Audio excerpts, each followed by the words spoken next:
Tinchlik, osoyishtalik eng katta ne'mat. Albatta, bunda huquqni muhofaza qiluvchi idoralarning alohida o'rni bor.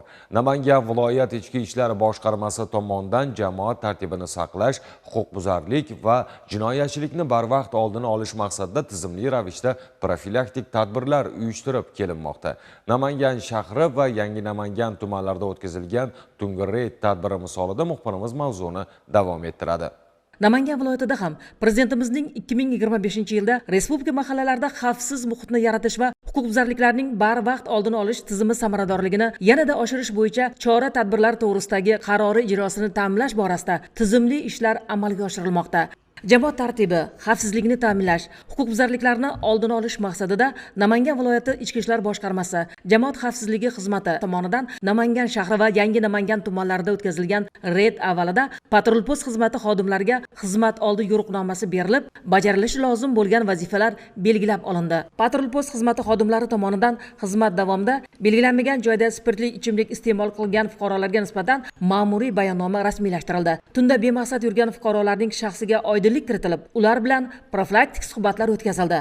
Yana bir jihat, doimiy ravishda spirtli ichimlik sotish bilan shug'ullanib kelayotgan ayrim savdo obyektlari egalari bilan muloqot qurilib, ularga qonun talablari tushuntirildi. Tadbir davomida hududdagi korxona va muassasalar, tungi navbatchilarning o'z vazifasiga bo'lgan mas'uliyati ham oshirildi. Xizmat davomida doimo ogoh va hushyor bo'lishga chaqirildi. Keng qamrovli profilaktik tadbir davomida kompyuter o'yin xonalari egalari bilan ham suhbatlashib, voyaga yetmaganlarni kiritmaslik haqida ko'rsatma berildi va nazoratga olindi.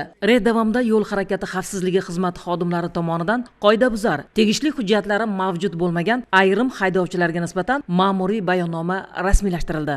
Umuman olganda shu kungi reyd tadbiri davomida 140 ta holatda huquqbuzarlik sodir etilganligi aniqlandi. Tegishli tartibda qonuniy choralar ko'rildi. Namangan shahar, Yangi Namangan tumanlarida jinoyat va huquqbuzarliklarni barvaqt oldini olish, kriminoggen vaziyati murakkab va og'ir bo'lgan mahallalarda fuqarolar xavfsizligini ta'minlash, jamoat tartibini saqlash maqsadida boshqarma boshlig'ining tegishli buyrug'i bilan boshqarma shaxsiy tarkibi tungi xizmatga jalb etilishi yo'lga qo'yildi.